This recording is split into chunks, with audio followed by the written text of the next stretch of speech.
மேகதாது அணை வந்து கட்டியே தீர்வோம், மேகதாதுல அணை கட்டியே தீர்வோம். எந்த காலத்திலும் நம்மளுடைய தமிழக முதல்வர் அண்ணன் விஜய் அவர்கள் எந்த காலத்திலும் மேகதாது அணையை கட்டுவதற்காக அனுமதிக்க மாட்டார். அது இல்லாமல் அதுக்கு தேவையான அனைத்து சட்டப்பூர்வ நடவடிக்கையும் எடுக்கிறதுக்கான அனைத்து விதத்திலும் அனைத்து துறைகளிலும் முடக்கிவிட்டுள்ளார். கண்டிப்பாக எந்த காலத்திலும் மேகதாது அணை கட்டுவதற்காக நம்மளுடைய முதல்வர் வந்து எந்த காலத்திலும் அனுமதிக்க மாட்டார். இப்போ பிரதமரை சந்திக்க உள்துறை அமைச்சரை சந்திக்கிறதுக்காக பிரச்சனை அந்த தமிழக பிரச்சனை குறித்து முதல்வர் வந்து என்னென்ன தமிழக தேவை குறித்து தமிழக பிரச்சனை குறித்து தமிழக மக்களுக்கான தேவைகள் முதல்ல தமிழகத்திற்கு தேவையான நிதிகள் அது அனைத்தையும் சேர்த்து இன்னைக்கு முதல்வர் சந்திப்பு இருக்கும். அது அஃபிஷியல் சந்திப்பு மட்டும்தான். இல்லை எல்லா பிரச்சனையும் சார் எல்லா பிரச்சனையும் சேர்த்து தமிழக மக்களுக்கான பிரச்சனைகள் தமிழக மக்களுக்கான தேவைகள் தமிழக மக்களுக்கு எதெல்லாம்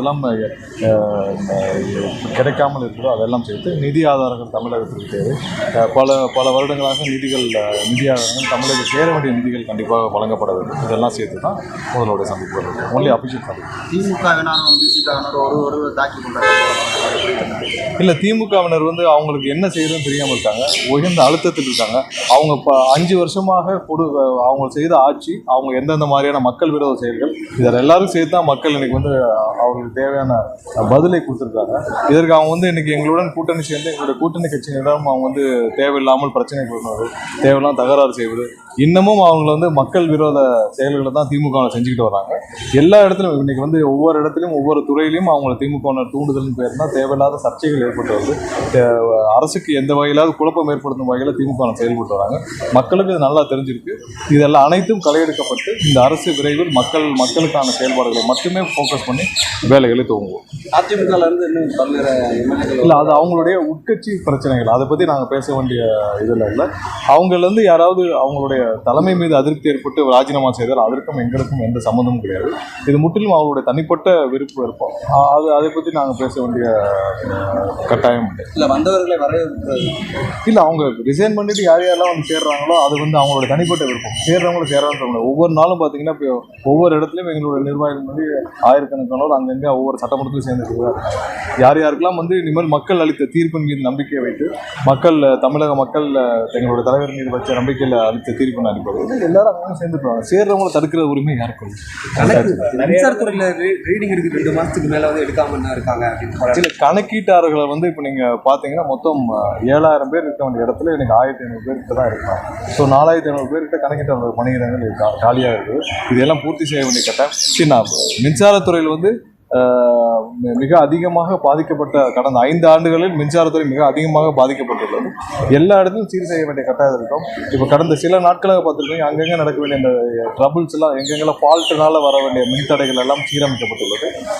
ஒவ்வொரு இடத்துலையும் அதிகமான இந்த ரோந்து வாகனங்கள் எங்கெங்கெல்லாம் ரோந்து வாகனங்கள் கொடுக்க வேண்டும் அதெல்லாம் கொடுக்கப்பட்டுள்ளது. உடனடியாக பதில்களும் என்னென்னா நம்மளுடைய கஸ்டமர் சர்வீஸ் மூலமாக கால் சென்டர் மூலமாகவும் சோசியல் மீடியா மூலமாகவும் எங்கெங்கெல்லாம் தடைகள் ஏற்பட்டு ரெக்டிஃபை பண்ணது அதோட பதில்களும் உடனடியாக தெரிவிக்கப்பட்டு வருது. எல்லாமே வந்து உடனடியாக போன வாரம் இதே நாள் இருந்த சூழ்நிலைக்கும் இப்போக்கும் பார்த்தீங்கன்னா 80% இடத்துல இருந்த அப்போ இருந்த பிரச்சனைகள் குறைக்கப்பட்டுள்ளது. மீண்டும் அதை சரி செய்யும் பணிகள் தொடர்ந்து நடைபெற்று வருது. நிறைய இடத்துல இப்போ நேற்று மொத்தமாக பார்த்தீங்கன்னா கிண்டியில் மட்டும் ஒரே இடத்துல டிரான்ஸ்ஃபார்மர் வந்து ஃபால்ட்டு, அதனால கொஞ்ச நேரம் மின்தடை ஆயிடுச்சு. எல்லாத்தையும் சீரமைக்கும் பணிகள் எங்கெங்கெல்லாம் தவறுகள் நடக்குதோ அதெல்லாம் சரி செய்து சீரமைக்கும் பணி நடந்துகிட்டே வருது. நேற்று வந்து முற்றிலும் அதுக்கு ஒரு 4 நாளுக்கு முன்னாடி இருந்த சூழ்நிலையில் அனைத்தும் அந்த எங்கெங்கெல்லாம் இப்போ பிரச்சனை ஃபியூஸ் ஆஃப்னாலேயோ இல்லை மற்ற ஜம்பர் இஷ்யூனாலேயோ இல்லை ஓவர்லோடுனாலே வந்த பிரச்சனைகள்லாம் சரி செய்யப்பட்டு சீரமைக்கப்பட்டு வந்துட்டே இல்லை கண்டிப்பாக எடுக்கப்படும். எங்கெங்கெல்லாம் ஊழல் நடந்தோ அதுக்கான நடவடிக்கைகள் கண்டிப்பாக எடுக்கப்படும். எங்கெங்கே என்னென்ன பிரச்சனைன்னு சொல்லி அதில் ஐடென்டிஃபை பண்ணுற பணிகள் இருக்குது. ஏற்கனவே டிரான்ஸ்ஃபார்மர் ஊழல் சிபிஐட்ட ஹேண்ட் ஓவர் பண்ணியிருக்கு. அனைத்தையும் ஹேண்ட் ஓவர் பண்ண பணிகளும் நடைபெற்று வருது. எங்கெங்கெல்லாம் தவறு நடந்திருக்கோ ஊழல் நடந்திருக்கோ யாரும் தவறு செய்தார்களோ அவர் மீது நடவடிக்கை எடுக்கப்பட்டு தான் வந்துருக்கு. கண்டிப்பாக நடவடிக்கைகள் இருக்கும்.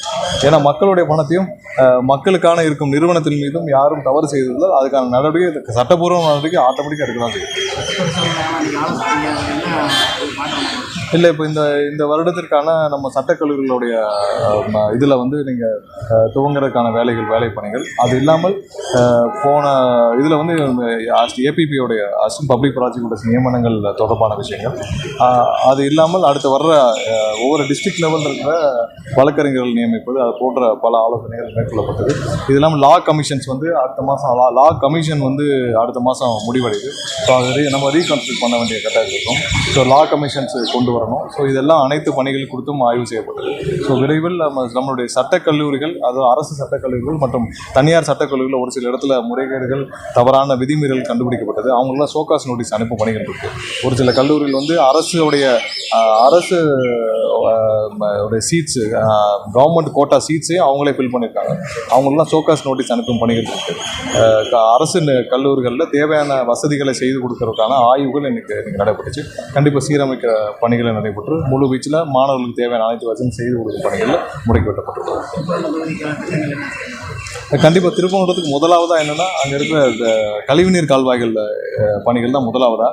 அது போக எங்கெங்கெல்லாம் சின்ன சின்ன அவங்களுடைய குறைகள் சொல்லியிருந்தாங்களோ அதையெல்லாம் கணக்கிட்டு அங்கே நிவர்த்தி செய்யும் பணிகள் நடைபெற்றது.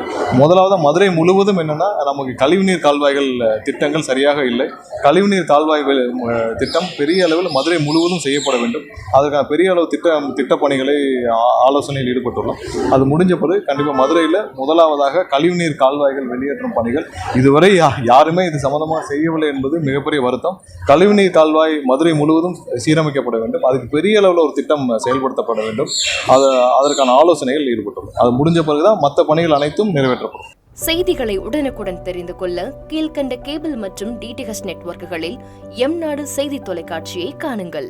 பாதகம் செய்பவரை கண்டால் நாம் பயம் கொள்ளலாகாது பாப்பா. மோதி மிதித்து விடு பாப்பா, அவர் முகத்தில் உமிழ்ந்து விடு பாப்பா. அண்மை செய்திகளை உடனுக்குடன் தெரிந்து கொள்ள இணைந்திருங்கள் எம்நாடு தொலைக்காட்சியுடன்.